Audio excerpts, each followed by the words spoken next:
जय श्री राधे कृष्णा। आप सबका हमारे YouTube चैनल जीवन का सही आधार में हार्दिक स्वागत है। आज हम आपके समक्ष एक नई कहानी लेकर उपस्थित हुए हैं। ये कहानी है भगवान को स्वयं आना पड़ा भक्त की गवाही देने। इस कहानी का शुभारंभ भगवान की महापावन नगरी वृंदावन से होता है। वृंदावन में एक दीनानाथ नाम के एक ब्रह्म देवता जी रहते थे, जो बहुत सरल और साधारण थे। उनका दिनचर्या बस एक ही थी कि श्री बाके बिहारी जी के मंदिर में जाकर उनकी सेवा करना। उनके परिवार में उनकी एक पुत्री, 2 पुत्र और उनकी पत्नी थी। उनकी पत्नी उनसे हमेशा कहती थी कि आप जो है ये नहीं सोचते कि घर गृहस्थी कैसे चलेगी। पुत्री के विवाह को मात्र 1 महीना रह गया है और अभी तक आपने कुछ नहीं सोचा है कि कैसे उसका विवाह करेंगे। दीनानाथ जी हमेशा कहते थे कि सब बाके बिहारी जी करेंगे। उनकी आस्था श्री बाके बिहारी जी में अटूट थी। जब एक दिन उनकी पत्नी ने उन्हें आड़े हाथ ले लिया, वो बोले कि आप आज श्री बाके बिहारी जी के मंदिर में बाद में जाएंगे, पहले आप आज धन की व्यवस्था करेंगे, क्योंकि विवाह को मात्र 20 दिन भी नहीं है। अब श्री दीनानाथ जी को अपनी पत्नी की बात माननी पड़ी। वो साहूकार के घर में जाते हैं और साहूकार से कहते हैं कि मुझे कुछ धन की आवश्यकता है अपने पुत्री के विवाह को करने के लिए। साहूकार जी कहते हैं कि मैं धन तो तुम्हें दे दूंगा, मैं मना नहीं कर रहा, जितना धन चाहिए उतना ले जाओ, लेकिन पंडित जी आप लौटाओगे कैसे?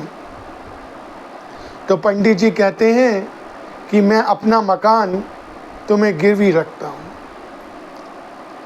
मैं तुम्हें 1 साल के अंदर अंदर ये धन वापस कर दूंगा। दीनानाथ जी जब ये वादा करते हैं तो साहूकार जी उनको धन दे देते हैं और उनसे अंगूठा लगवा लेते हैं, क्योंकि दीनानाथ जी पढ़े लिखे नहीं थे। दीनानाथ जी उनसे धन लेकर अपनी पत्नी को दे देते हैं और श्री बाके बिहारी जी के मंदिर में आकर फिर श्री बाके बिहारी जी की सेवा करने लगते हैं। समय आ जाता है विवाह का और विवाह बहुत अच्छी तरह से पूर्ण होता है, संपन्न होता है।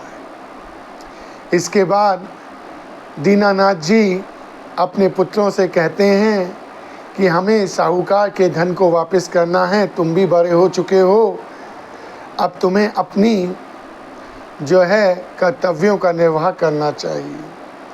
तुम दोनों जाओ शहर में और मेहनत करो और जल्दी से जल्दी साहूकार का पैसा वापस कर दो। दोनों पुत्र आज्ञाकारी थे। दोनों पुत्रों ने श्री दीनानाथ जी और अपनी माँ की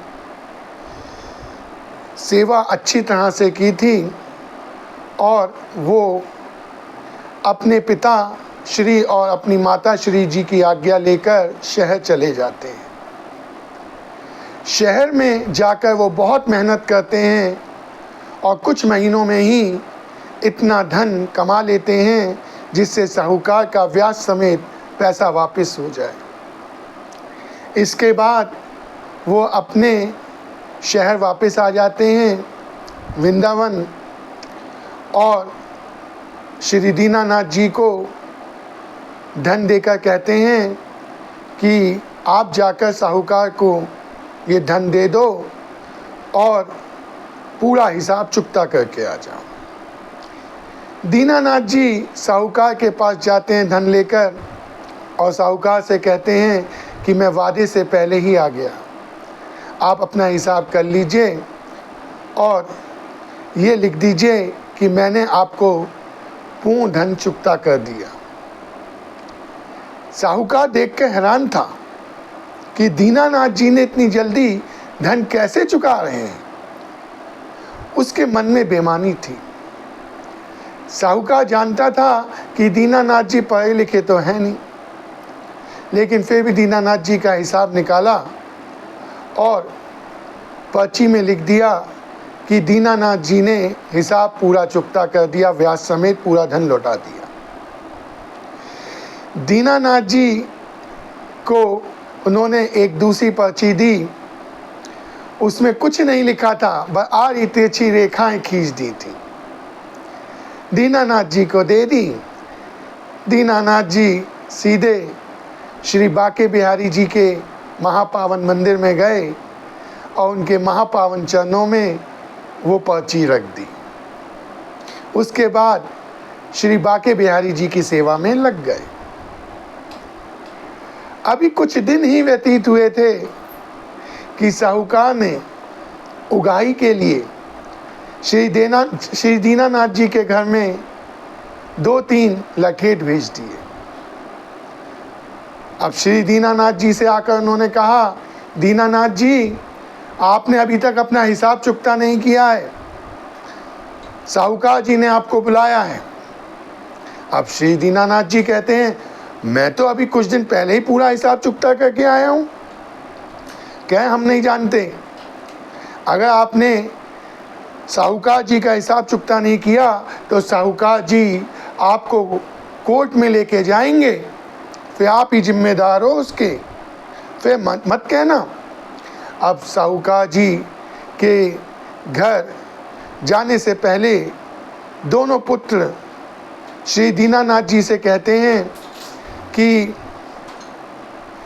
आप जो है पहले हमें बताइए, आपने हिसाब चुकता किया था तो उस समय उन्होंने कोई रसीद दी थी? तो वो कहते हैं कि हाँ मुझे रसीद दी थी, वो मेरे पास है। उन्होंने कहा अच्छा, आप वो लेके जाइए और उन्हें दिखाइए कि आप पूरा का पूरा भुगतान कर चुके हैं ब्याज समेत। अब जो है दीनानाथ जी वहाँ पर पहुँचते हैं साहूकार के घर पे। साहूकार से कहते हैं कि मैं तो तुम्हारा पूरा हिसाब चुकता करके गया था आज से 15 दिन पहले करीब। तो कहता है, अरे तुम्हारी तो याददाश्त चली गई है, तुम्हारी जैसे जैसे एज बढ़ती जा रही है दीनानाथ, वैसे वैसे तुम सब कुछ भूलते जा रहे हो। अब दीनानाथ जी जब ये नहीं मानते हैं कि मैं तो भुगतान कर चुका हूँ, अब मैं दोबारा तुम्हें एक पाई नहीं दूंगा, तो ऐसे में उनके पास केवल एक ही रास्ता होता है। वो रास्ता क्या था कि साहूकार को वो रसीद दिखाएं। वो रसीद निकालकर साहूकार को दिखाते हैं। साहूकार जब रसीद देखता है तो कहता है, अरे इसमें तो कुछ भी नहीं लिखा, मेरी दी हुई रसीद, तुमने भुगतान किया होता तो रसीद में लिखा होता, नहीं लिखा होता कि तुमने भुगतान चुकता कर दिया है ब्याज समेत, इसमें तो कुछ भी नहीं लिखा है। दीनानाथ जी कहते हैं कि भाई तुमने तो मुझे यही रसीद दी थी। अब वो कहता है साहूकार, अब हम जो है तुम्हें कोर्ट में ही मिलेंगे। दीनानाथ जी कहते हैं, मेरे श्री बांके बिहारी जी सब कुछ करेंगे, तुम्हें जो करना है कर लो, मैं तुम्हें अब एक पाई भी नहीं देने वाला। अगले दिन ही जो है साहूकार एक समन जारी करवाता है श्री दीनानाथ जी के लिए, और श्री दीनानाथ जी को इस दिन पर कोर्ट में हाजिर होना होता है।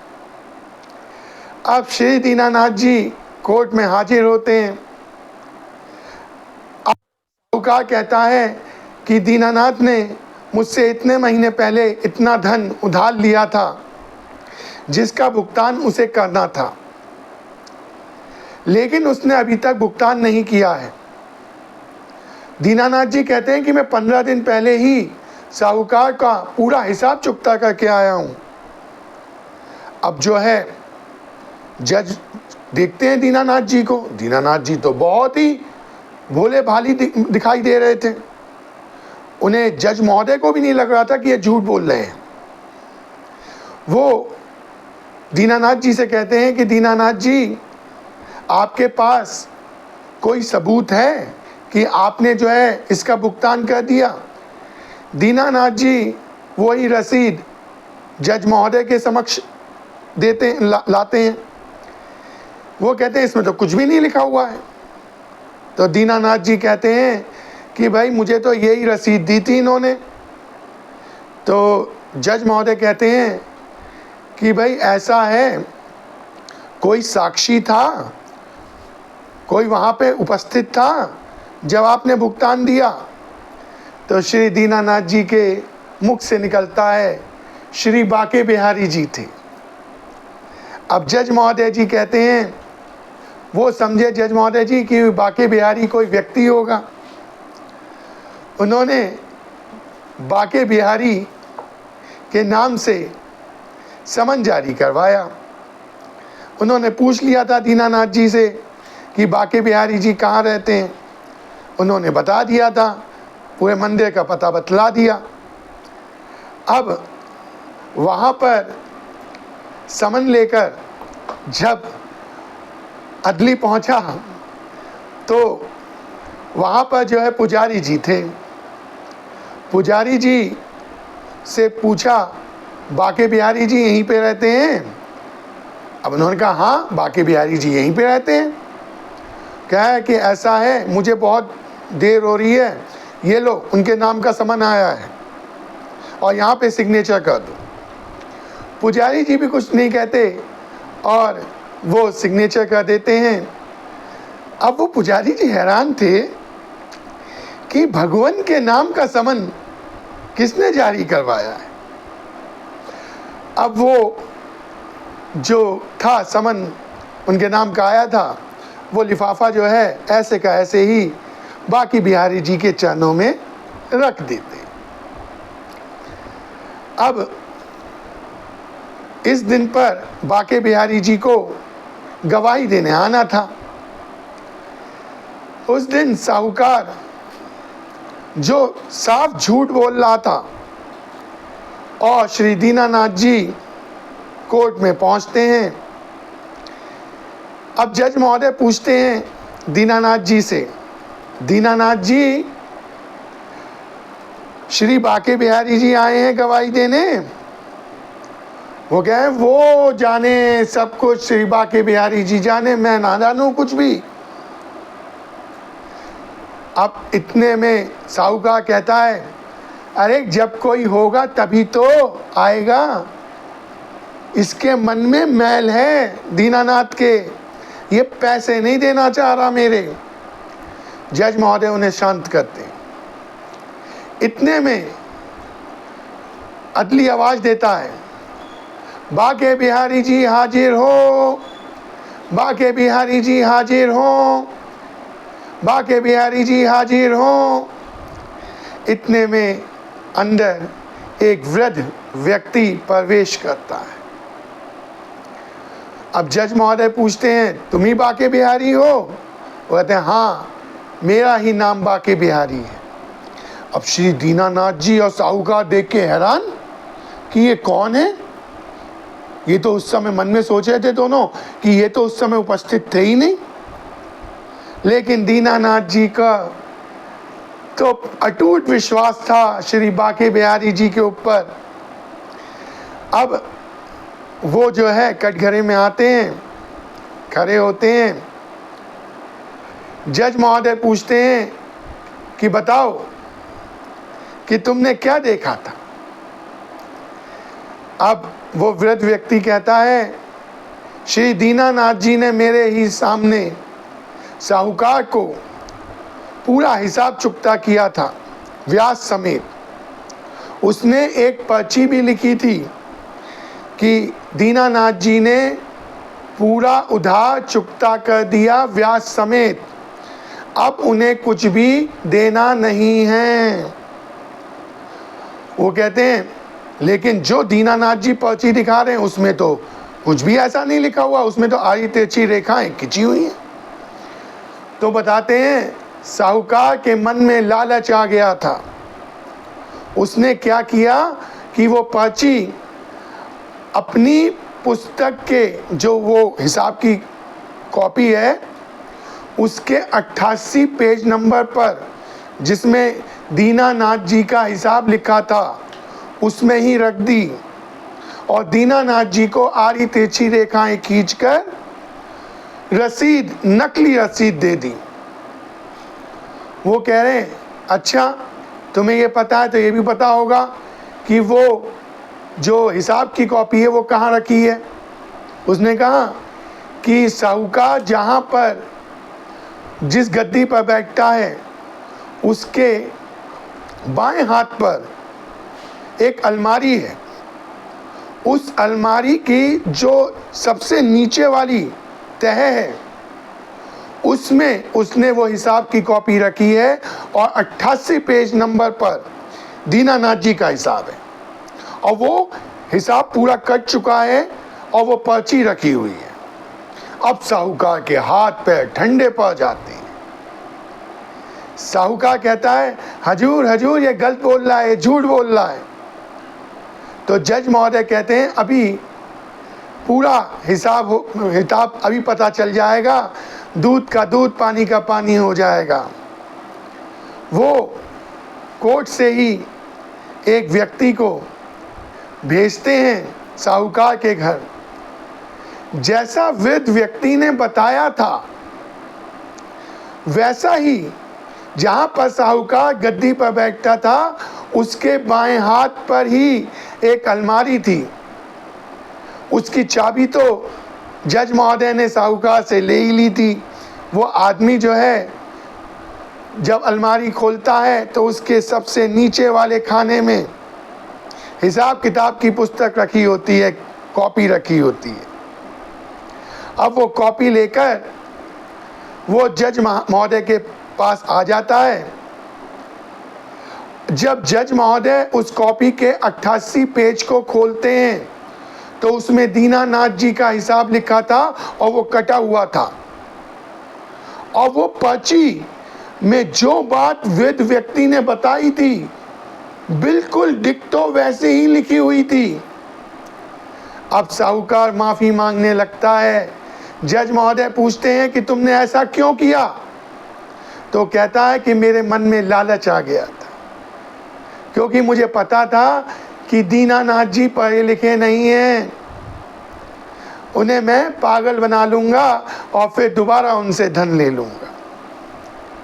अब तुरंत जज महोदय कहते हैं कि साहूकार के अब खिलाफ केस दायर होगा। लेकिन जब जज महोदय पलटकर देखते हैं तो कटघरे में कोई नहीं खड़ा था। जिसने गवाही दी थी वो वहाँ पर उपस्थित नहीं था। जज महोदय श्री दीनानाथ जी से पूछते हैं कि बाके बिहारी जी कहाँ गए? तो दीनानाथ जी कहते हैं उनका एक ठिकाना कौन सा है, उन्हें तो पूरे संसार का पालन पोषण करना है, उनके पास काम बहुत हैं, वो बस गवाही देने आए थे और गवाही देके चले गए।